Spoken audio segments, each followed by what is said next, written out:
Welcome back to Ape Escape Prompt and Primed with me, Matthew Caddis, aka Puggy. So, let's have a look at some of the Specter boss battles before I do finish this Let's Look at, because, well, it's only fair because Specter is the main antagonist of the Ape Escape series. The main thing, there are actually two boss fights with Specter. Firstly, this one, which is kind of fought like, I don't know, somewhere between Sega Sonic the Hedgehog and something else, in which Spike has to launch these mini drones at either that or it's the RC car, I'm not sure. But the giant hulking robot that Specter is piloting. Yeah, no longer the Ultra Goliath or GRRRROOAN, although we will see the Ultra Goliath in another boss battle, which I will cover in this episode, don't you worry. And yeah, this seems to be like a very tough boss to fight, especially given that this is, as I say, a thing. There are some health packs you can get around there, but that electric attack does look really, really painful, seriously. Even with the speed boost that Spike did get there, seriously. Other than that, yeah, he even launches the his hands in a similar way to how Ultra Goliath did in Ape Escape 1, seriously. And I'm only going by the naming conventions established in the UK version of Ape Escape 2, by the way. I do not know what it is called in the US version, so yeah, of course the boss we're fighting here is not obviously Ultra Goliath or GRRRROOAN, although it is something gorilla looking, I will say that. Basically, beam as quickly as possible, and seemingly no battle cruiser here. Nope. Specter wants to stomp you to death. Those three evil monkeys that I mentioned, well, apparently they go by the name of Pipotrons, seriously. And this is their only appearance in, I guess, a British game. Well, no, there's Ape Escape Academy, I guess, which, yeah.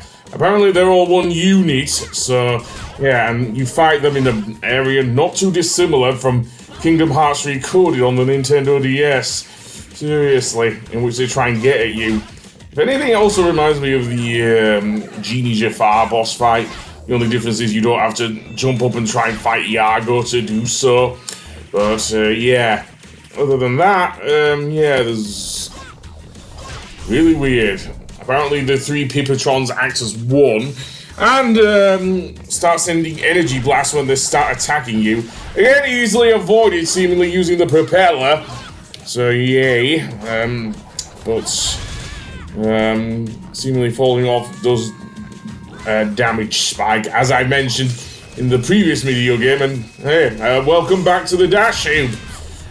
Still as uncontrollable as ever, I dare say, and although having said that, I will say that the Stun Club is a lot more versatile here than in any other Ape Escape game I have seen. Seriously, just look at Spike just attacking like an animal with that thing, seriously. Also, still the black hole with these guys, seriously. But yeah, these guys do appear in the, I've said that about, yeah, they do appear in Ape Escape Academy, but they don't appear, I don't think, in any other Western released Ape Escape game, which is really sad in my opinion. I don't know if I was even using an I-beam, seriously. What do you think you are, Superman or something? Excuse me. Seriously? And now they're copying, what are they gonna do now? The energy, okay, the same energy blast as before. Okay, maybe not, maybe they can, and apparently, oh no, Spike getting his ass kicked there, okay. Yeah, maybe Specter should stop watching so much Dragon Ball, that's all I'm gonna say.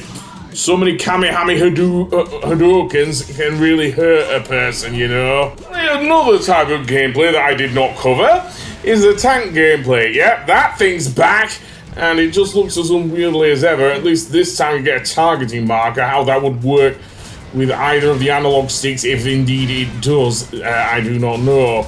Seriously, because if you saw either of my Ape Escape Let's Plays, you would know that I had really big trouble controlling the tank. Yeah, it looks to be chugging along nicely, but it still feels a bit cumbersome, judging by this gameplay here. But yeah, there are various other mini games, not just this one, but yeah. And if anything, it reminds me of Kirby's Air Ride. Of course, given that that game sort of received a sequel on the Switch too, Kirby Air Riders. Yeah, the only difference is, I'm referring to, of course, the city trial mode, by the way.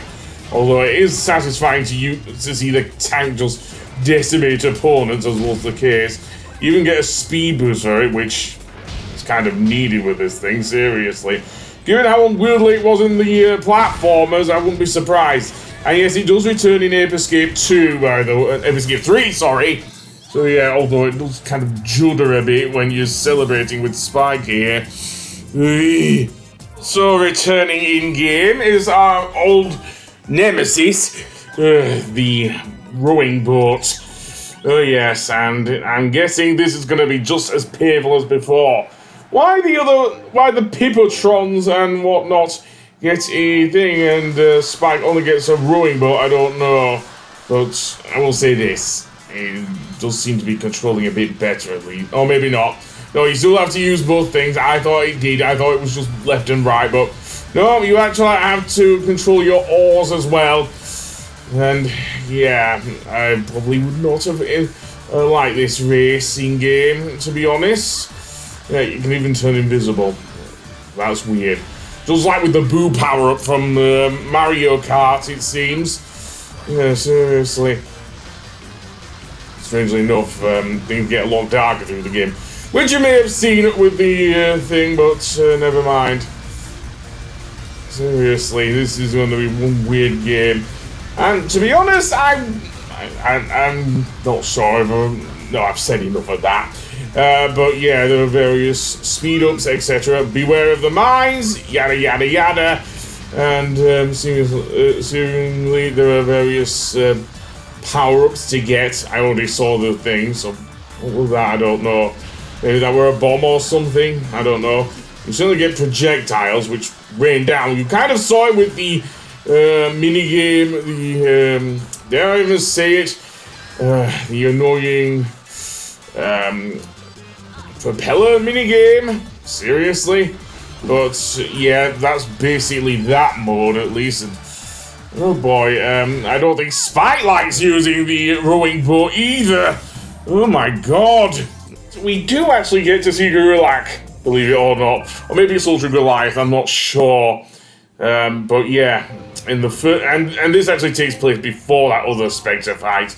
Basically, this is a fight for survival, I guess, because you have to get to the top in very much Smash Brothers style, really. It's kind of like when you're trying to escape from Brinstar, certainly in the adventure mode on Super Smash Brothers Melee. That's what this reminds me of, seriously. The only difference is it's not lava that's coming down, it's more like, well, seemingly the platforms are being electrified, so yeah. And, seemingly Ultra Goliath can actually knock you off the platforms as well with Specter. Seriously. There's also Dark J, which is kind of just a tougher version of the Buzz boss fight that you saw in the last episode, so I don't think I'll cover that. But there you go. Seriously, all those missiles. Specter truly either wants to play it as a game, which was the case in both previous Ape Escape games, or he wants Spike dead, which is kind of a lot of vengeance to heap on a little child of all things. Doesn't even spit it up. Right, maybe it's also that in the Ice Climbers stage, also in Melee. Seriously, in fact, that's a whole thing where you have to make your way upwards as well. And oh boy, those missiles coming out of his arms, or lasers, I don't know. But he's going full Gurren Lagann here, is Specter, seriously. Yeah, his helmet is the helmet that will pierce the heavens or something. I don't know. Or maybe it's more G Gundam, given that this came out before, there and say it. thingy. Yeah, it's also nice that you see the moon there. That was, of course, a part of the huge part of the aforementioned. I don't know, it's the Earth, which you find high above the Earth, which was the case with Specter's castle, to be fair, in Ape Escape 1. Seriously, but yeah, it's gonna be weird to talk about, seriously.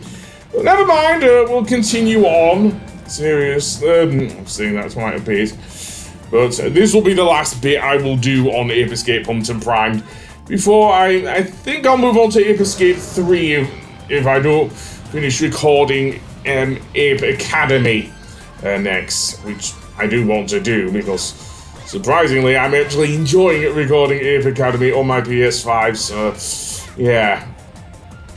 At least I'll say this, we're not having to attack various things there. But that being said, beware of the incoming thingies there, seriously. Those punches really probably hurt. No wonder that all of those platforms keep falling down after that. Eventually, Specter will, well, I don't know what he's doing now. His charging move and whatnot. But yeah. By the way, Specter is also voiced by Crispin Freeman. So, yeah, make of that what you will. How do you go from being voiced by, I can't even speak. Tristan Taylor from Yu-Gi-Oh! To being voiced by Itachi Uchiha? I don't know, but he is. So, with that being said, Specter falls into the abyss. Seriously, and we saw his upgrade and what happens later. So yeah, but that's that. I will see you on the for either Ape Academy or Ape Escape 3. So I'll see you then. Goodbye.